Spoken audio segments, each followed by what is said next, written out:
आज के हमारे वीडियो का टॉपिक है section 194 TDS on payment to partner से रिलेटेड, जो कि ये एप्लीकेबल होगा आपको 1 अप्रैल 2025 से। और ये एलएलपी और पार्टनरशिप फॉर्म के लिए है ये 194 टीडीएस सेक्शन, जो कि 1 अप्रैल 2025 से लागू होगा। अब आप किसी भी पार्टनरशिप या एलएलपी फॉर्म में अगर आप अपने पार्टनर को पेमेंट करते हैं, salary, remuneration, commission, bonus, interest, इसमें से कुछ भी, तो आपको इस पे टीडीएस डिटेक्ट करना पड़ेगा, जो कि एप्लीकेबल होगा आपको 1 अप्रैल से 2025 से। इसका थ्रेशोल्ड लिमिट जो है वो 20,000 पर पार्टनर पर एनुअल है। अगर प्रत्येक वर्ष इनका 20,000 से ऊपर का आप सैलरी पेमेंट करते हैं किसी भी पार्टनर को, तो उस पर टीडीएस रेट जो है सो 10% के हिसाब से डिटेक्ट करना पड़ेगा आपको। जब सैलरी का आप एंट्री ले लेंगे, रेम्यूनरेशन का एंट्री ले लेंगे, कमीशन का जनरल एंट्री सब पास कर लेंगे, तब पेमेंट ये मान के चलिए 30 तारीख के डेट में, 30 अप्रैल के डेट में आपने पेमेंट किया salary, remuneration, commission, bonus, interest कुछ भी। उसके बाद 1 या 2 तारीख को जब भी आप टीडीएस का पेमेंट करते हैं, तो उस टाइम में आपको इस पर 10% टीडीएस डिडक्ट करना पड़ेगा। उसके बाद जो भी बचेगा यानी कि 90% सैलरी का, वो आप पेमेंट करेंगे। तो पेमेंट टाइप एप्लीकेबल होगा किस किस पे ये टीडीएस एप्लीकेबल होगा? सैलरी पे, रेम्यूनरेशन पे, कमीशन पे, बोनस पे और इंटरेस्ट। इसमें से कुछ भी अगर आप अपने पार्टनर को एलएलपी या पार्टनरशिप फॉर्म में पेमेंट करते हैं, तो इस हिसाब से आपको थ्रेशोल्ड लिमिट क्रॉस करने पे 10% टीडीएस डिडक्ट करना पड़ेगा। पेमेंट टाइप नॉट एप्लीकेबल, ये एप्लीकेबल किस पे नहीं होगा? कैपिटल अगर पार्टनर विड्रॉल करता है, या लोन टू पार्टनर, अपने फर्म से कोई लोन लेता है कोई पार्टनर अगर, तो उस पर आपका टीडीएस डिडक्ट नहीं होगा। अगर किसी भी तरह का एक्सपेंस अगर पार्टनर के द्वारा किया गया, तो उस पर भी टीडीएस डिडक्ट नहीं होगा। ठीक, तो पेमेंट टाइप नॉट एप्लीकेबल है, किस पे एप्लीकेबल नहीं है? कैपिटल विड्रॉल पे, लोन टू पार्टनर और एक्सपेंस पे ये टीडीएस रेट डिडक्ट नहीं होगा। सिर्फ किस पे होगा? इस 4-5 पे इंटरेस्ट पे डिडक्ट होगा। अब एक एग्जाम्पल के थ्रू इसका हम एंट्री पास करेंगे टेलीफ्रेम में। यहाँ पर मैंने एग्जाम्पल कुछ ले लिया है, जैसे कि 2 पार्टनर हैं मान के चलिए, एक एबीसी पार्टनर, दूसरा का नाम XYZ है। एबीसी पार्टनर कैपिटल विड्रॉल करता है 35,000 का अपने फर्म से। उसकी एंट्री हम किस तरह से करेंगे? XYZ पार्टनर जो है इंटरनेट एक्सपेंस 25,000 का एक्सपेंस करता है, उसके एंट्री हम किस तरह से करेंगे वो हम देखेंगे। एबीसी पार्टनर सैलरी पेड करता है 60,000 पर मंथ, उसकी एंट्री हम किस तरह से करेंगे। और ये XYZ को जो सैलरी पेड होता है 55,000 पर मंथ, उसका एंट्री किस तरह से करेंगे, और किस पे सैलरी डिडक्ट टीडीएस डिडक्ट होगा, किस पे नहीं होगा, और जिस पे टीडीएस डिडक्ट होगा उसका एंट्री हम कैसे करेंगे। A to Z प्रोसेस को हम टेलीफ्रेम में समझते हैं। इसके लिए यहाँ पे हम आगे हैं टेलीफ्रेम में, section 194 TDS on payment to partners. तो इसका हम एंट्री करेंगे सबसे पहले। ओके, तो इसमें सबसे पहला जो है यहाँ पर हम देखेंगे एबीसी पार्टनर जो है और XYZ पार्टनर, इस दोनों का हम एक लेजर बनाएंगे सबसे पहले। इसके लिए हम टैली में जाएंगे, यहाँ से क्रिएट करेंगे लेजर, और यहाँ से एबीसी पार्टनर्स ले लेंगे। ये कैपिटल अकाउंट में रहेगा और इस सबको एज इट इज रहने देंगे। यहाँ पे इसे अनलॉक कर देंगे और कंट्रोल इसे सेव कर देंगे। इसी तरह से फिर XYZ सेकेंड पार्टनर का भी लेजर क्रिएट कर लेंगे, इसको भी एज इट इज रहने देंगे, इसे अनलॉक कर देंगे और कंट्रोल इसे सेव कर देंगे। लेजर हमारा बन चुका है। अब सेकेंड लेजर मुझे क्या बनाना है, यहाँ पर कैपिटल विड्रॉल करेंगे, तो किसी बैंक के थ्रू विड्रॉल होगा, तो एक बैंक का लेजर हम यहाँ पर क्रिएट करेंगे, जो कि हमने पहले से ही लेजर बना रखा है। यहाँ पर आपको दिखा देते हैं। स्टेट बैंक का नहीं बना हुआ है, तो यहाँ पर हम लेजर क्रिएट कर लेंगे एक बैंक का, स्टेट बैंक ऑफ इंडिया, जो कि फॉर्म का बैंक है, उसे बैंक अकाउंट। अब देखना है कि ये बैंक अकाउंट है या करंट अकाउंट है, जो भी होगा। सेविंग है तो बैंक अकाउंट में रखेंगे, करंट अकाउंट है या एओडी है तो इसमें रखेंगे, इस दोनों में से किसी एक में रखेंगे। ओके, एंटर कर लेंगे। नहीं, नॉर्मल सेविंग अकाउंट है तो फिर हम बैंक अकाउंट में ले लेंगे करेंट एसेट्स के अंदर, और इसमें सब कुछ एज इट इज फुलफिल कर देंगे। Bank name, Swift code, account number सब कुछ फुलफिल करने के बाद इसे कंट्रोल इसे हम सेव कर लेंगे। 2 लेजर मेरा बन गया। तीसरा, मुझे ये इंटरनेट एक्सपेंस है, तो इंटरनेट एक्सपेंस क्या हुआ, एक तरह से इनडायरेक्ट एक्सपेंस हुआ।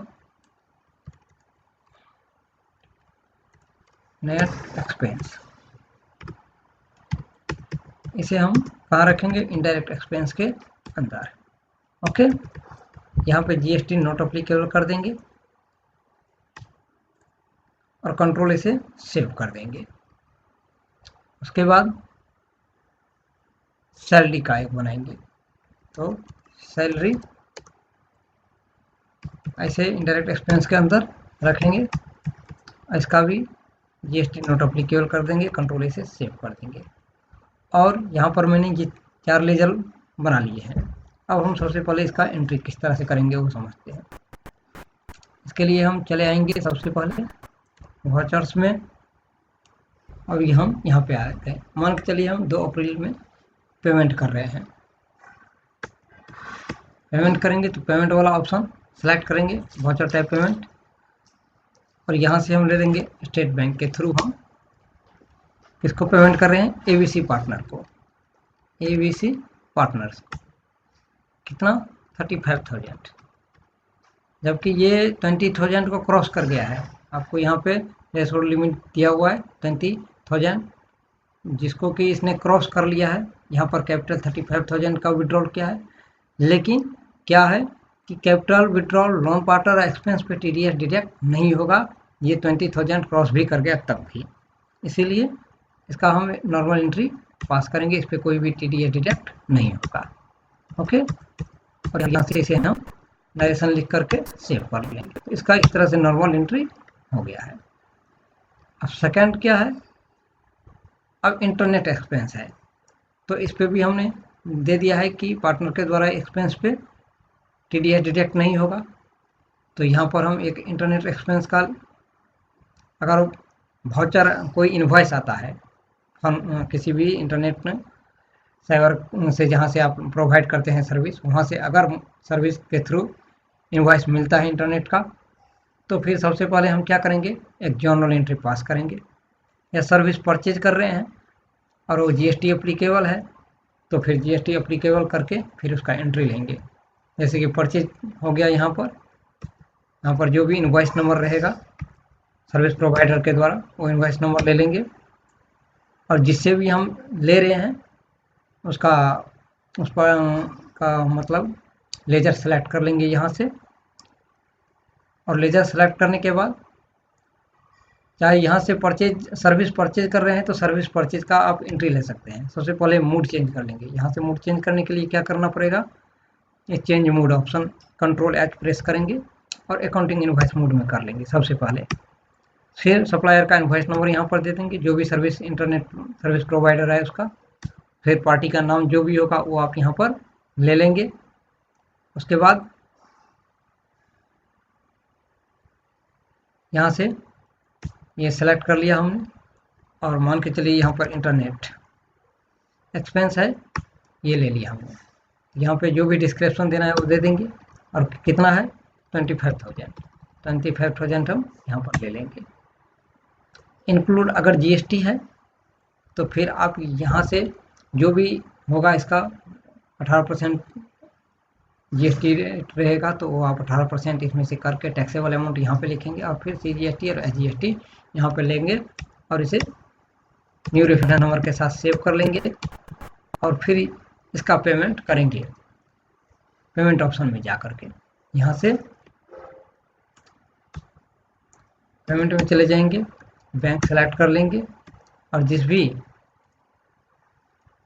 सर्विस प्रोवाइडर पार्टी का नाम होगा वो हम यहाँ से सेलेक्ट कर लेंगे। यहाँ पे 25,000 रुपया पेमेंट कर देंगे अगेंस्ट रेफरेंस जो भी होगा वो दे करके न्यू रेफरेंस नंबर के साथ आप यहाँ पर इसे कर लेंगे। तो ये सब नॉर्मल एंट्री है, इसको इस तरह से आपको कर लेना है। इसमें आपको किसी भी प्रकार का कोई भी टीडीएस का प्रॉब्लम झंझट नहीं है, एंट्री नहीं करना है। लेकिन जब आप इसका पेमेंट करेंगे, चाहे वो सैलरी से रिलेटेड हो या रेमुनरेशन से रिलेटेड हो या इस सैलरी के जगह पे कमीशन लिखा हो, बोनस हो या इंटरेस्ट हो, इसमें से कुछ भी होगा अगर, तो फिर उसका एंट्री कुछ अलग तरीके से करेंगे। उसके लिए आपको क्या करना पड़ेगा, सबसे पहले हम जर्नल एंट्री पास करेंगे। जर्नल एंट्री पास करेंगे, मान के चलिए हमने 30 तारीख के डेट में ये एंट्री लिया है। ये मेरा एजुकेशन मोड में है इसीलिए ये डेट नहीं ले रहा है, तो फिलहाल आपको समझाने के लिए मैं यहाँ पे जो डेट है वही ले रहा हूँ। लेकिन प्रत्येक मंथ को 30 तारीख को आपको या 31 तारीख को जिस मंथ में आएगा उस डेट में आपको, मंथ के लास्ट डेट जो भी होगा उस डेट में आपको जर्नल एंट्री पास करना है सैलरी टू पार्टनर का। ओके, उसके बाद हम यहाँ पे आ जाएंगे। अब सैलरी एक्सपेंस है तो एक्सपेंस को डेबिट करेंगे, तो यहाँ पे हम सैलरी ले लिए और कितना है इसका 60,000 रुपीज़। यहाँ पर 60,000 रुपीज़ हम ले लिए पूरी तरह से। अब यहाँ पे हम क्रेडिट किसको करेंगे, क्रेडिट करेंगे इसको एबीसी पार्टनर को, एबीसी पार्टनर्स को। और यहाँ पे नरेशन लिख देंगे किस मंथ का सैलरी है, salary paid of the month of April 25। Okay, और इस तरह से नरेशन ये ले करके यहाँ पर इसे हम कर देंगे सेव। यहाँ तक का ये काम हो गया है मेरा, सेव करेंगे हम इसे, सेव हो गया।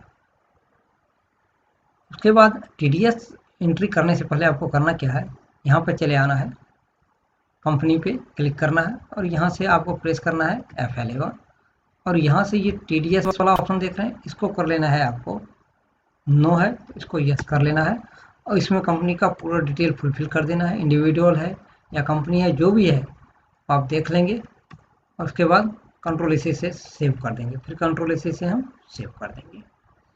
ओके, फर्स्ट काम आपको ये करना है। सेकेंड काम क्या करना है आपको, उसके बाद यहाँ से आपको सबसे पहले करना क्या है, एक लेजर क्रिएट करना है टीडीएस का। लेजर क्रिएट आपको करना है, टीडीएस का लेजर एक बनाना है, section 194 TDS on payment, section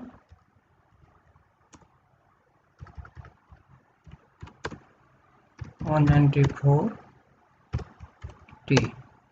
TDS कर लिए। ये लायबिलिटी है, इसे आप चाहें तो ड्यूटी एंड टैक्सेस के अंदर भी रख सकते हैं और ये रहा आपका टीडीएस अब आ गया है। अब यहाँ से आप एक नेचर ऑफ पेमेंट क्रिएट कर सकते हैं, 194 टीडीएस ऑन पेमेंट। ठीक, जो भी इसका सेक्शन होगा आप यहाँ से ले लेंगे, सब कुछ फिल कर लेंगे, हेल्प में चले जाएंगे। ये हेल्प यहाँ पे इसलिए काम नहीं करेगा क्योंकि ये एजुकेशन मोड है। अगर सीरियल नंबर टैली का एक्टिवेट रहेगा तो फिर आप हेल्प में जाएंगे तो यहाँ पर आपका सेक्शन वाइज लिस्ट जनरेट हो जाएगा और फिर आप यहाँ से इसे फुलफिल कर सकते हैं।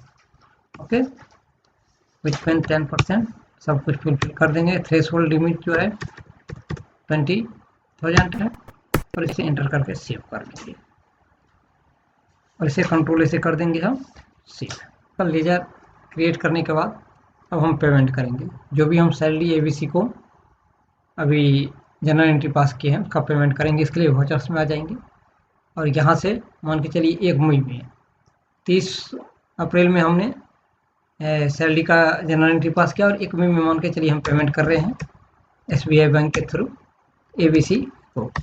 कितना 60,000 रुपीज़ मुझे हमने सैलरी बनाया था और इस पर हम टीडीएस डिटेक्ट करेंगे, एंटर करेंगे 194 TDS on payment, nature of transaction जो मैंने पेमेंट बनाया था एंटर करेंगे तो ये ऑटोमेटिक 6,000 रुपीज़ कट करके यहाँ पे 54,000 रुपया आ चुका है। ओके, चेक के थ्रू या जिस भी ट्रांजैक्शन टाइप के थ्रू आप पेमेंट कर रहे हैं वो आप यहाँ पर देख लेंगे और उसे सेलेक्ट करके पूरा डिटेल फुलफिल करके इसे नरेशन के साथ जिस मंथ का भी आप पेमेंट करें वो मंथ नरेशन में लिख करके इसे हम सेव कर देंगे। इसी तरह से फिर हम नेक्स्ट जो पार्टनर है मेरा, अब XYZ को हमने 55,000 रुपये पेमेंट किया है, तो फिर इसका भी इसी तरह से हम जर्नल एंट्री पास करेंगे।